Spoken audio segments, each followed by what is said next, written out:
for inviting me to speak today. And it's actually this work which the World Bank is doing with the partners is done thanks to the support from LIFT. I am Sergiy Zorya from the World Bank. I'm based in Bangkok, and I'm the agricultural economist covering Southeast Asia. I work in Cambodia, Laos, and Myanmar. And I'll want to give you today the presentation on the preliminary findings of the work we do on the analysis of farm production economics in selected regions. We do the two surveys of the first is for the wet season crops and second for the dry season crops. The team is still working on the final results. Today I'll share with you some of the results and the interesting findings of the monsoon season, which we done in 2013. Why do we do this work? And this is very important. It's common knowledge that at this stage, unfortunately, the agricultural statistics and data in Myanmar is of poor quality. And especially, I think, for agricultural economists, it's difficult to operate in an environment when there is very little knowledge on the basic pieces of information, like what are the farm production costs, what are the farm profitability, returns to farm labor, what technologies the farmers use, what the differences these technologies make to the income, what are the differences by the agroecological zone, by the location, and what are the dynamics between labor and capital. We hear a lot about the deficit of labor in rural areas and the rise in wages, on the one hand.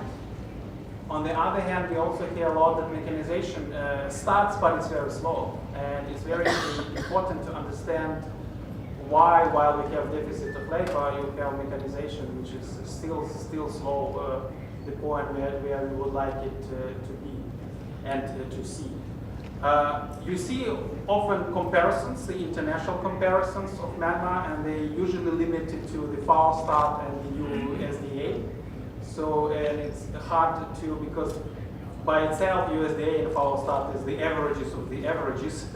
It's hard actually to make useful comparisons of the data between countries and see where Myanmar fits. And so all of these weaknesses reduces efficiency and effectiveness of agricultural policy. And this is one of the investment in the knowledge which LIFT and the World Bank decided to do. So this is the investment in the future, this investment to generate the knowledge which will be used for many years to come. I wanted to just to tell you, I was supposed to tell you at the beginning, but this presentation is in English, is on this screen, but the presentation in Myanmar on those two sides. So who have difficulty to follow English, you can also look on the right and left on this side. So this is the multi-agency project. It's initiated by LIFT, implemented by the World Bank, and we collaborate with many partners. Myanmar Market and Research Development helped us to collect data and develop the methodologies of the survey and to collect actually primary data. FAO and IRI help us with design of survey and quality control, and Agri-Food Consultant International helps us to carry analysis of the primary data. So there are a lot of players involved. And we hope that the results which are coming, I'll talk about the preliminary results now, but the results will come in a couple of months, will be available for you, and I hope you will use them. We have the survey of 1,728 farm households located in 4 regions, in Erewaty, Bago, Sagaing regions, and Shan State. As I mentioned, we have 2 rounds of surveys. So one is the monsoon season, it was November, December 2013. And one is the dry season, April, June 2014. We cover a number of the agroecological zones. And you can see on the screen their names. I'm not going to read them, but it's 4 regions, Erewaty, Bago, Sagaing, and Shan, covering Delta, dry zone, and the uplands. Representation was done through thinking about these differences. This map, not very thin maybe, but it shows where the village locations are. We covered 24 townships and 96 village tracts. The survey focus is not a farm census. So we not go to all farms to really get representative or the highly representative sample for Myanmar. This does not represent the whole country. And it's also one of the weakness of it, it's the first survey, so we cannot have a dynamic comparison, so we cannot see changes what's going in the system. So we hope maybe we will repeat such survey in 2-3 years to see changes to the farm incomes and the technologies the farmers use. But now we just have the one-time data. The survey focuses on main village tracts, and they are. So we need to bear in mind that they are likely to be the better performers when you compare, because they are usually the most economic actives. They usually receive the government support, if there is some government support in that area. Attention from the extension services, for example, or irrigation, and more remote. It's very likely that more remote village tracts have lower incomes and use more traditional technologies. So there were, we decided to go with the main village tracts to identify the better performance, so let's say. So we can get the idea about the better performance, and also there were the cost considerations, accessibility considerations, but also another consideration was to make useful and meaningful international comparisons. Because often the international comparisons are done based on also the best areas. And the example of such work, which was recently done by the team from the Philippines, the field rice, IRI was doing some work on the farm production economics in 1990s. And that was the time, and it was the comparison done, for India, Thailand, China, Vietnam, Indonesia, and Philippines. And the Philippine team sort of used that 1990 data until now, and they decided it's a little bit too old to use it all the time. So they went back to the same places and redid it in 2013, 2014. And they also went to the places with the irrigation, with the extension services, with the more commercial places. And this is usually when you look on the international studies, that's what you usually get. And so to really compare Myanmar data, it's also important to bear that in mind. So when you make a choice of what type of survey you do, you go to the area which would be more comparable with the international surveys if you wanted to international comparisons.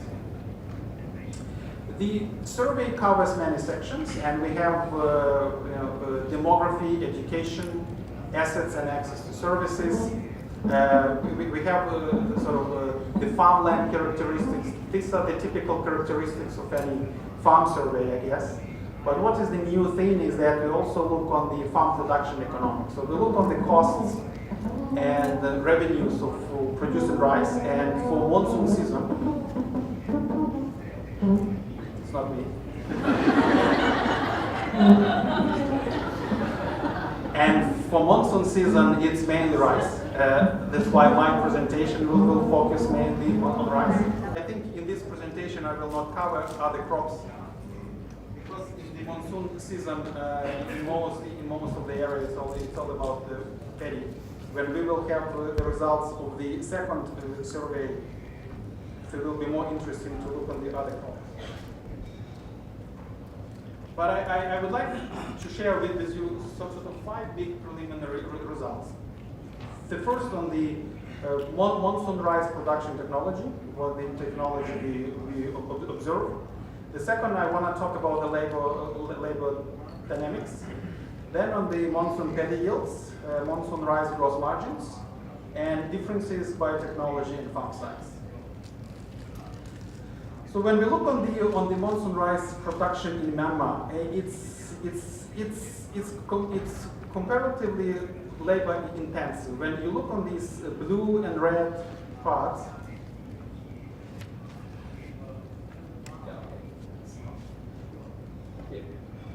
this blue and red part is hired labor and the own labor. So for all of the regions, the share of the labor in total production cost is varies from 40 to 60%. The highest in Irrawaddy, the lowest in Shan State. The farmers use a lot of fertilizers, especially urea, but less so of the other inputs. When you compare it with other countries, in other countries, what you see, let's say India, Philippines, Thailand, Vietnam, and Myanmar. This is the data for 2013. Also, rice production from the field rice study. Very new study, was only presented in the International Rice Congress in Bangkok 1 month ago. So I was lucky to catch that because it's similar study what we do in Myanmar. So when you look on the structure of cost in India and Philippines, Thailand, Vietnam, and Myanmar, and compare with Myanmar, you see in Myanmar the share of labor in total cost is pretty high compared to other countries. And it's maybe comparable with India. The difference in this study that they also look on the land rents, because there is a lot of land is rented in those countries. In Myanmar, you also have the dynamic of the land leasing, but it's still not very widespread. So the costs of land leasing in Myanmar, we have the estimates by the number of farmers who lease the land is still not very high. But overall, when you compare the technologies, in many countries they move away from the labor, they apply more inputs and more mechanization, while in Myanmar it's still very much labor-intensive technology. And mechanization is just started in Myanmar. When you look on the possession of agricultural machinery, divided by small tractors, medium and large, and power tillers. Shan has a lot of power tillers. You can see about 45% of farmers responded that they have their own power tillers. But overall, the ownership of machine is not very large. Many farmers have hydraulic oxen. The second message is the farm labor in Myanmar is increasingly in deficit. I think that's seen especially in the season time, and there is a big demand for labor. But the cost of labor is still affordable, and I will show you the estimates of the agricultural wage and the wage compared again to other countries. So it's still affordable underpinning traditional technologies. Underpinning there's still a lot of labor is employed because the wage is rising, but it's still not very high to pay for the capital-intensive technologies at this point in time. So the estimate on average that rice production labor requirement is about 104 days per hectare. The most time is spent on the seeding, transplantation, crop management, harvest and land preparation. The average wage of hired labor is $2.4 a day, but it varies a lot from $1.8 in Irrawaddy, salt water areas, to $4.8 a day in water areas Shan. So there is huge variation, and it's monsoon data 2013. We are now in monsoon 2014, so maybe wages are a little bit higher. We don't know, so we need to bear in mind it's 1 year old data.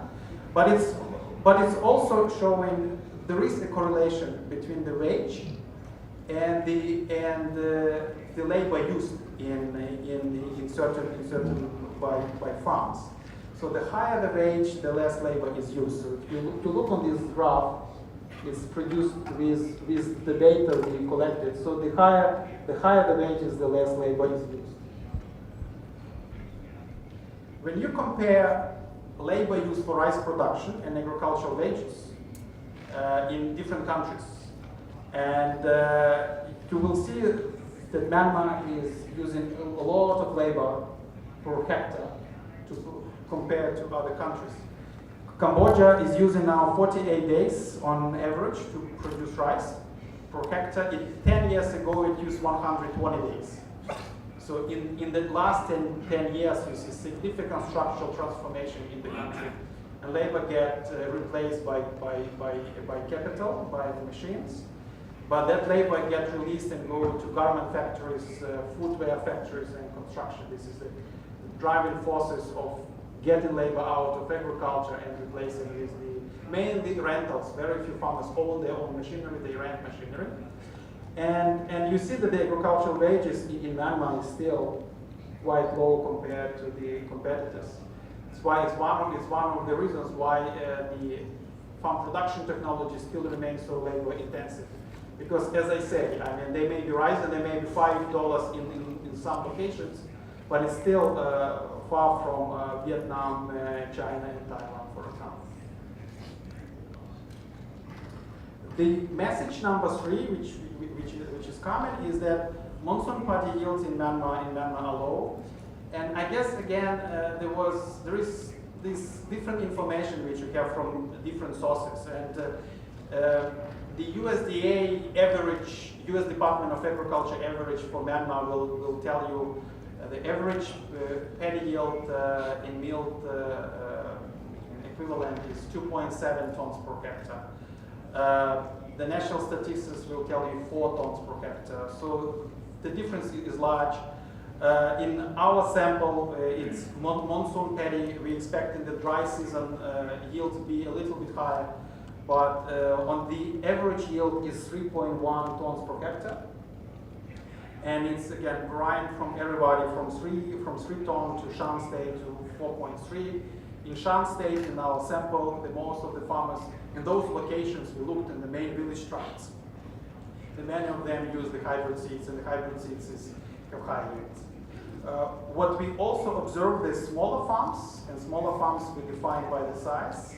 Smaller farms is less than 1 hectare, and then medium farms between 1 and 2, and the larger farms more than 2.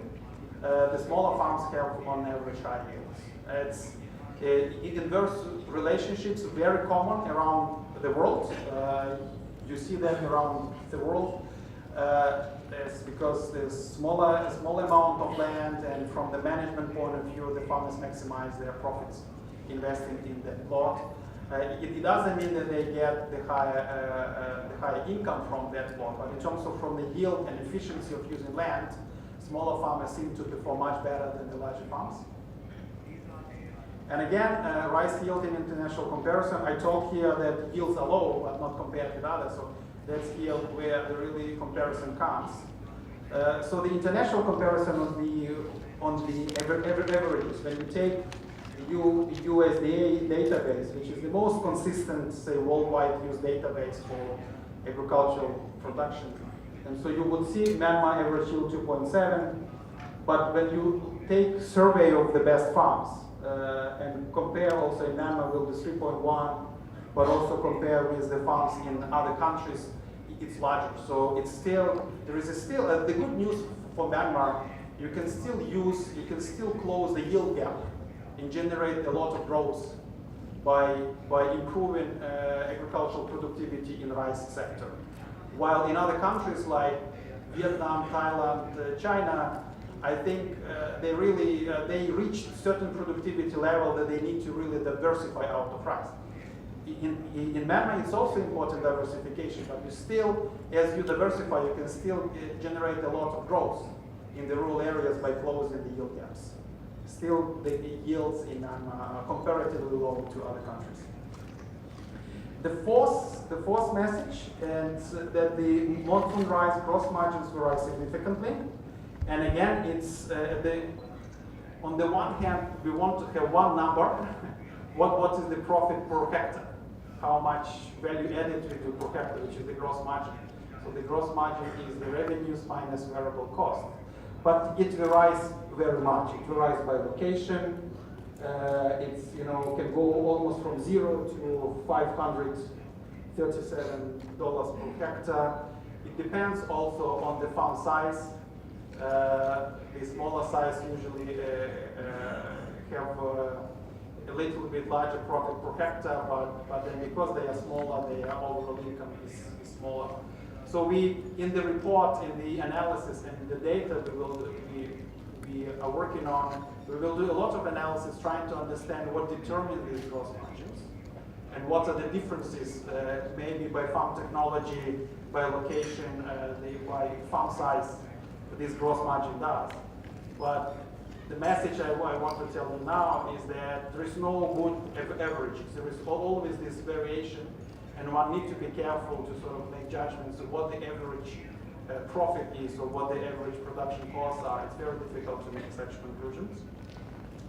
The fifth point is that the farmers using modern technologies generate higher incomes, and that higher income is again, one look on the income is return to land, which is the gross margin per hectare, or return to labor, which is the gross margin for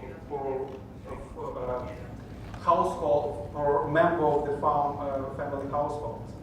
And so when we look on the tractor ownerships and the fertilizer use, the farmers who have tractor ownership, they tend to generate higher returns per labor. The farmers who are using fertilizer tend to generate higher return per labor. It's interesting, a lot of farmers using urea only. You see a lot of use of urea, but not DAF, not DIP and other fertilizers. But if you actually use urea plus some other fertilizers, your return per labor will be higher compared to what you see urea. I think the focus of the analysis of this data set, what we have, and we're generating the results now, we will focus on understanding the differences by different farm typologies.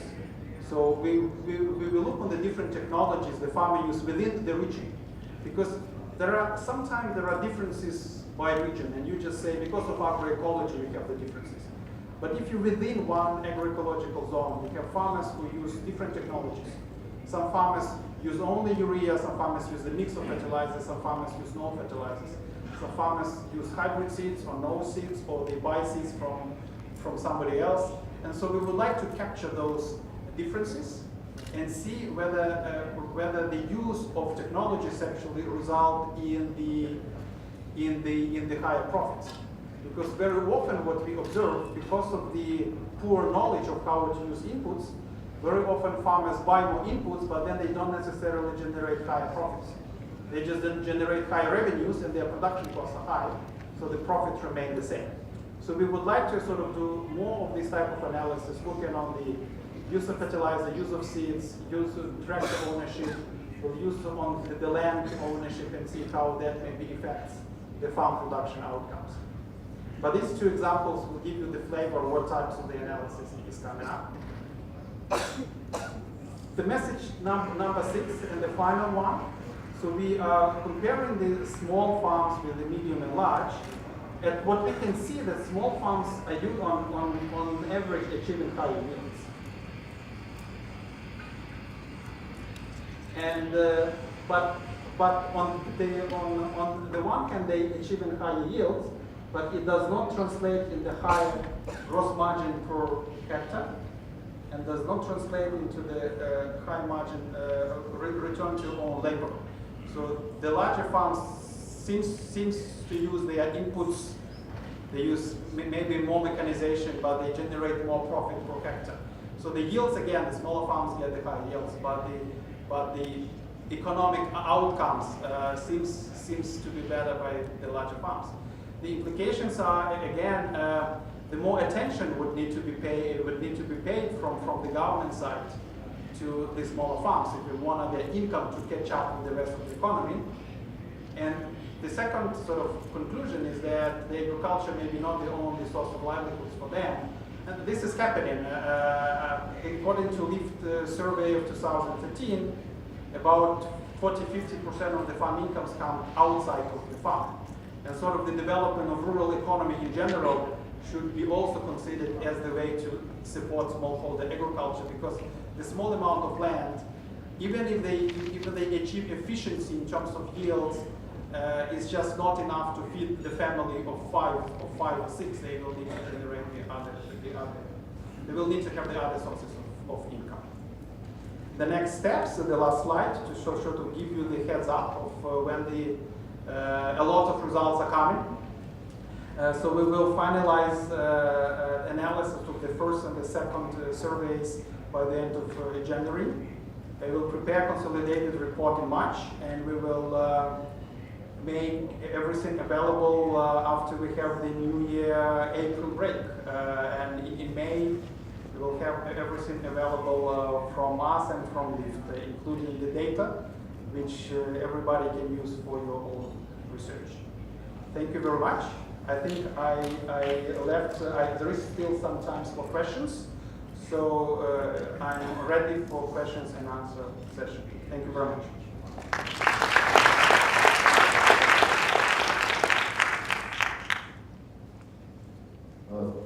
Thank you for that. Greg Martin from MERN. I'm just wondering whether you may include in the future some environmental indicators. Quite often when mechanisation and chemical fertiliser use, you get a return over a few years and then that starts declining, or your inputs have to increase. And the second part, I'm wondering whether about linking debt levels to mechanisation and fertiliser, chemical fertiliser use. As often debt levels increase because the cost of the fertiliser and some of those other inputs is a lot higher, and the cost of the debt is a lot higher than the returns they're getting.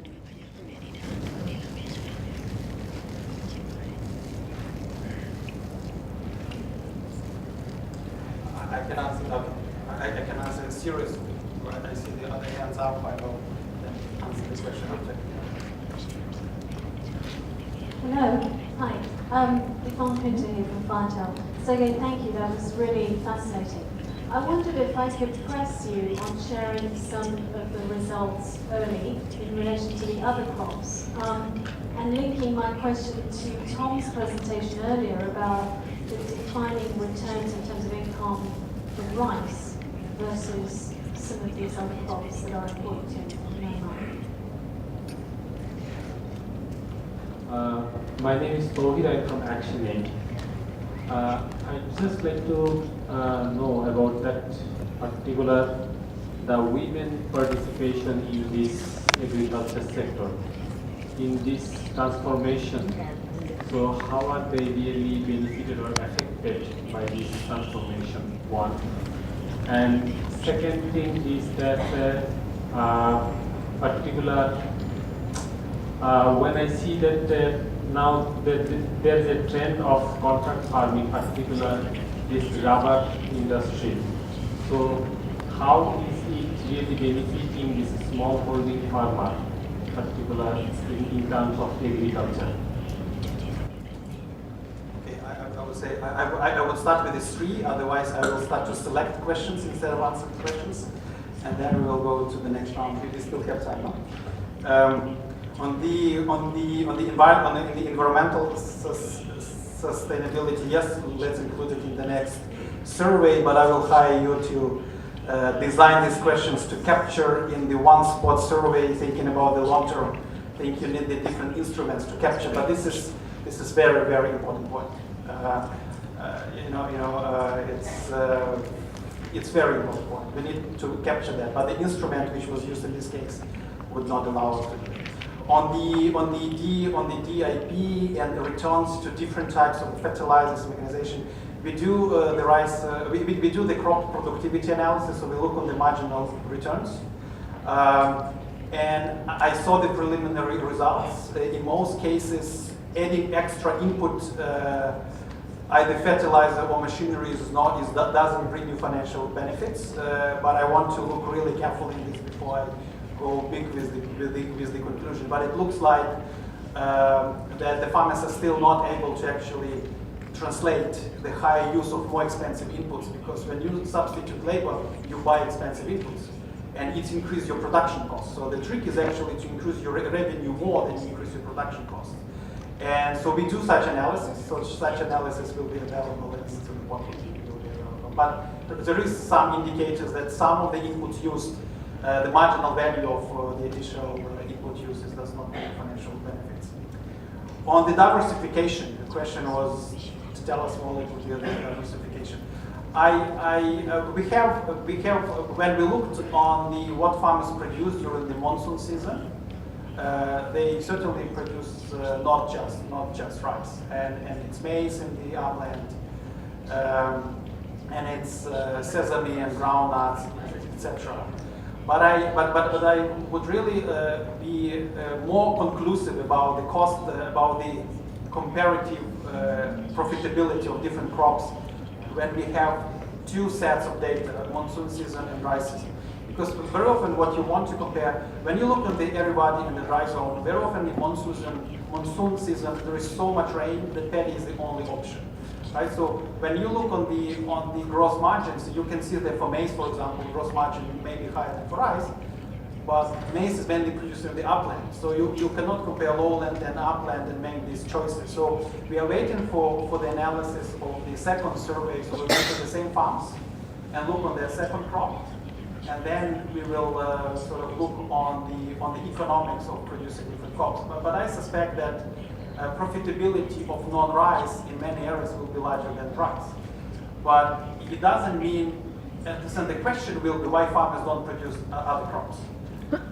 And I think it's complicated because it's also linked to risks and the upfront production costs and markets and price volatility.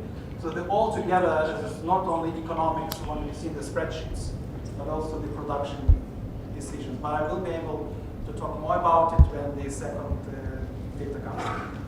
The benefits of farmers from transformation, which we had in the last 5 years. As I told at the beginning, one of the weaknesses of this survey, and just want to focus on this survey, please. No question go beyond, otherwise we will have no time. But that survey is just one spot. It's 2001 day 2013. I hope that in the future, in 2-3 years, we will go to the same villages and repeat survey.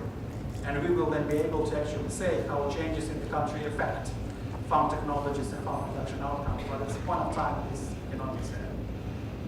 Yes?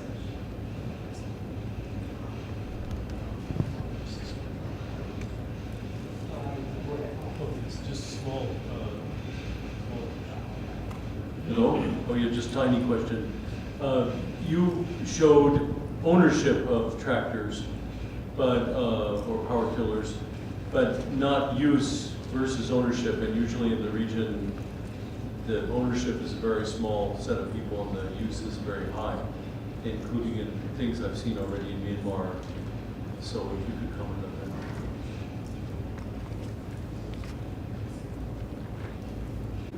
that. I just wanted to go back.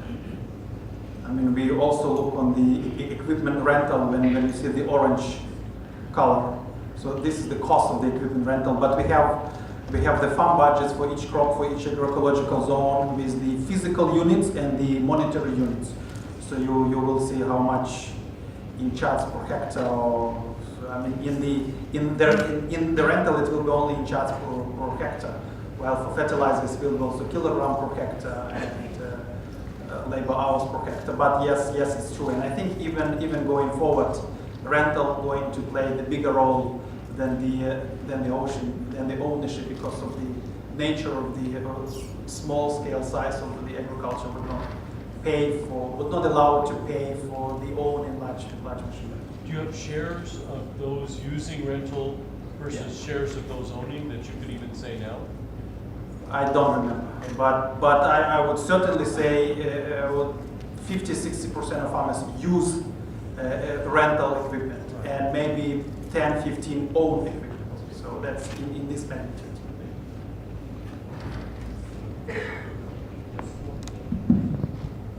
Yeah, I'm Kumar from FAO.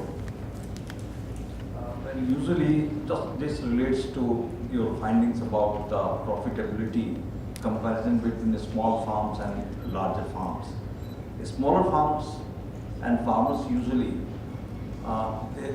they do not really limit to only 2 crops in a year, say a winter crop or say some rainy crops or summer crops. In between also, because of they have availability of the labor, they take one extra crop in between. So whether that has been taken into consideration or not, because it has got some influence on the total profitability. Yes, Usually in many countries like Bangladesh, India, larger farms they have usually 2 crops, but the smaller farms usually they have 3 crops.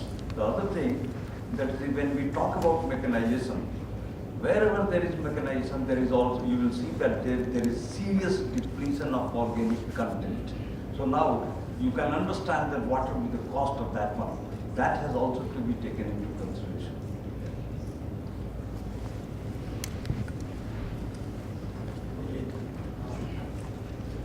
Thank you very much. Thank you for giving me a chance to ask. In fact, what I see is you're talking about of course you are studying very comprehensive, I think more than 10,000 households, I think farm households. No, 1,000. 1,000, okay, sorry. But the way I see it, you have been surveying based on the administrative geographical, administrative area rules, guide, and areas, Shan State, something like that. I was wondering if you look at the data based on the endowment, for example, like irrigated tracts and rainfed, favorable rainfed. So if you see that way, it could be very interesting because our ministry is the Ministry of Agriculture, Irrigation. Promoting irrigation water is one of the strategies for us. So, for example, like I'm not quite sure. You also mentioned the irrigated rice yield, or I'm not sure. And irrigated rice yield is much better than monsoon rice yield, in fact, particularly in that area. So it could be very nice if you analyze the data not only on that administrative division, like ARE, Mendeley, Sergiy, something like that. We would love to see the results based on the endowment, because irrigated tracts, because like Mr. Dillon said that the sort of 3 crops a year, particularly in the Indo area, this is the irrigated tracts. So 2 crops, 2 rice and 1 legume, something like that. So it could be very interesting and then largely traditional. You said that the first finding is a very traditional. It's really, I mean, of course, this agenda really fits today because our technology has not been diffused to the modern varieties. And based on the modern varietal diffusion as well, because largely traditional varieties in Arabic are very difficult. Therefore, when you look at the data, I think final result, I would like to see that would be, you have a lot of policy implication after this. And I must admit that poor agricultural statistical system is one of the hindrance for Myanmar agricultural development. In fact, with FAO, we are about to launch the agricultural statistical system, sort of promoting agricultural statistical system as well. So it would be very interesting if you analyze the data, not only on that administrative division, but also they are endowment-based, irrigated, rainfed. For example, like Sergiy and Mendeley should be very irrigated. They are well irrigated. So and then, of course, after water, everything is solved. So fertilizer efficiency, labor efficiency, land preparation efficiency. So therefore, it could be very interesting if you could, final outcome based on the endowment, based on the administrative division, based on the resource endowment of the small farmers and farmer education as well. These are very important. And of course, agricultural extension diffusion as well. Thank you. Let me start with these with the 2 answers, and I will start with the easy answer what the DG raised, because we will exactly do that what you asked. So when you look on the Sergiy, for example, we differentiate between irrigated, dry, and development, right? So we capture within those agroecological zones, you will have 50, 60 tables for different zone, for different farm type, for different endowment, as you said. Monsoon season is not interesting for comparison irrigated, non-irrigated, because it's not enough rain even without the irrigation. What's really interesting in the dry zone, in the dry season, right? So that's when the data was collected for the dry season, but the results are not presented yet. I hope that LIFT forum would have been in March. We would have presented the 2 sets, would be nicer, but We look, this is exactly the point. So we look on the agroecological zone, but then we subdivide into the different type of the natural endowments, including irrigated, non-irrigated. But we also look on the different type of farms, small, large, using traditional technologies, modern technologies. So we try to go beyond just the average for agroecological zone. The question from FAO on smaller, larger, and the livelihoods strategies. Yes, as again, I mean, I'm probably, it's my nice excuse to go back to the point that when two surveys will come, we will see actually how many farmers have second crop. I seldom see 3 crops in this country, maybe some farmers, but 3 crops is really, I've not seen much. I might be wrong. But mainly in some farmers have even 1 crop. So 2 crops is good, 3 is even better. But I agree that the smaller farmers are more intensive. So once we have the 2 surveys on the table, we'll be able to see actually the total farm income as a result of the production year. And that we will extend this table. Okay. We will extend the table when I have the small batch. In terms of mechanization, depletion of the organic content, yes, I guess it's concern. I think it's unrealistic to expect that mechanization will not happen. Mechanization will happen. So the task is really for us to inform what are the public goods, what is the role of the government to make sure that mechanization is sustainable. And we need to define what the private sector responds to incentives. And we need to make sure there is a competition in the sector, there is incentives, the farmer will buy those services. But the big role from the public sector is to a number of the role, but starting from the vocational trainings, from the skills. This country will need many specialists for agricultural machinery, who should drive the tractor, who should repair the tractor, the technicians, and the vocational training requires a lot of investments, and it will take time for benefits to be realized. So you invest now, the benefits will come maybe in 3-5 years. And so some of these public goods will have to be defined, and it's really then and financed appropriately. That's the only way how the sustainability of mechanization can be improved. Raising risks is important, but as I say, the government has to act to really address those things. But not substitute the private sector to deliver mechanization services in most places. Some at the beginning, yes, as we go forward, probably not. I think we have time for one more question, Dr. Time for Nathan. one more question. Nathan, I was not going to ask questions, maybe comment, but I'm very happy to do so. And this follows up 2 of the questions earlier on and your response. Questions were environmental consequences, social consequences, economic consequences of mechanization. My personal point of view is that it cannot wait for the next report. It cannot wait for these issues to be addressed in 2-3 years from now. The time is now. The urgency is now. It's got to be addressed, and these could be looked at it, more and more. So it's now. I think, again, I keep on hearing this today, and I'm a little bit concerned with this. That this will happen. It's inevitable. It's happening everywhere. So it must happen. Mechanization will happen. Of course, mechanization will happen. That's not the question. The issue is the scale of the mechanization and when will it take place. That is the issue. That is where the policy comes in. If it's going to be massive, if recommendations for mechanization come in,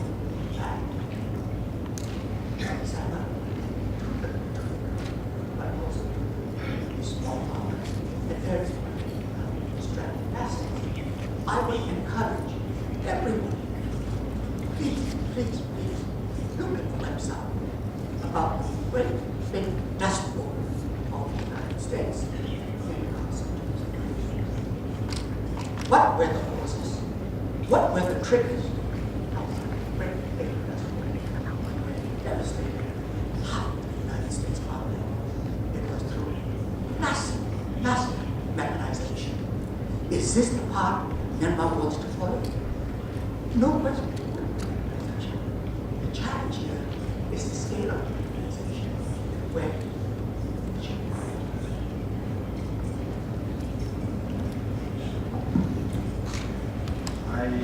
I agree. There are a lot of uncertainties over the future, how much in scale. I guess what, again, in this work, what we are doing and what I can observe in other countries, that there are many things to happen in Myanmar before you have increased mechanization. But one thing from this analysis, at least what comes up clearly, is that the wages are still actually in rural areas are still relatively low.